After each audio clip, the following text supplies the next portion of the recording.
50 miles from Tokyo, in a small mountain village, lies a key clue to understanding Japan's modernization. Professor Daikichi Irokawa thinks some farmers worked hard because for the first time they believed they could have a say in running the country.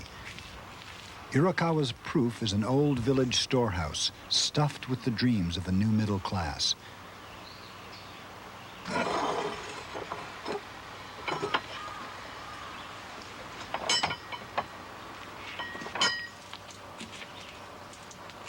Inside this storehouse, Irokawa discovered something that demolished the accepted version of Japanese history. It was a people's constitution, written by a group of middle-class farmers.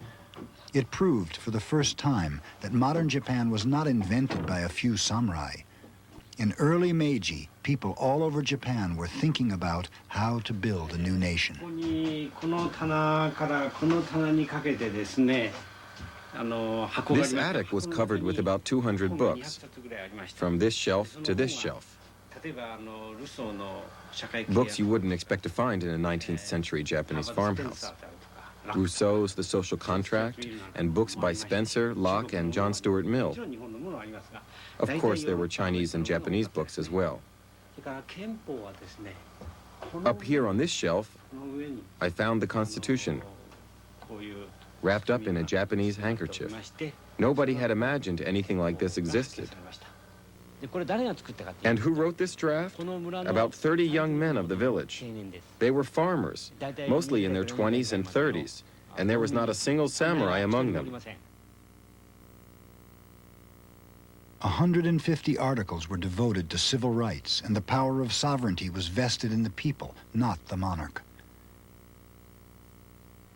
When most people think about the history of that time, all they think about is how Japan's leaders tried to modernize from above, down onto the people, trying to limit freedom and equality.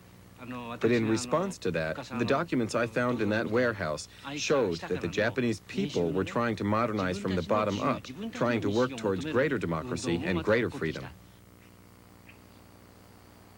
Since Irokawa's discovery, more village constitutions have been unearthed all over Japan. Proof that by the late 1870s, democratic ideas were sweeping the countryside. Pressure was building on the Meiji leaders to open up the government. It's in this context that, without doubt, the most important of these government leaders, Ito Hirobumi, entrusts himself, he wrote his own orders and put the emperor's seals on them, to write a constitution. That he buys off the opposition by promising them that within a decade there will be an assembly of elected representatives of the people. Ito's problem then is to give them what he's promised, but to give away as little as he possibly can. Above all, not to give them genuine democracy. By this time, Ito has discovered his idol, Otto von Bismarck, the Iron Chancellor, the man who has unified Germany in 1870 and has put together a peculiar form of government. It's a government in which neither the parliament nor the king actually exercises real authority over the imperial bureaucracy.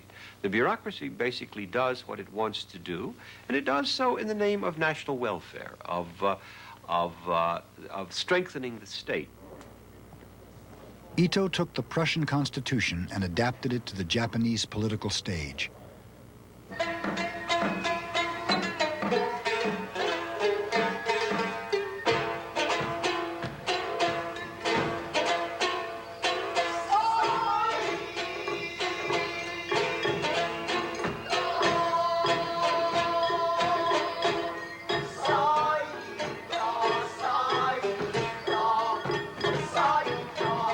In Bunraku, Japan's classical puppet theater, the puppet handlers are in full view.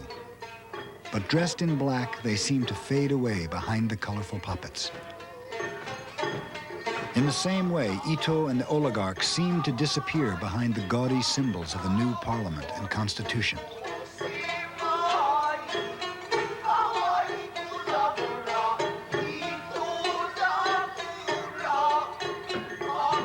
Politicians came and went, but Ito and the oligarchs stayed in place.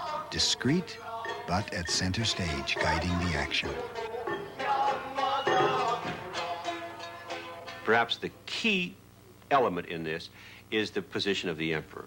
The emperor is made absolutely sovereign. The Constitution is bestowed by the emperor to the people. The importance of this is not that it actually gave power to the emperor. It meant that the emperor's advisors are basically beyond the law.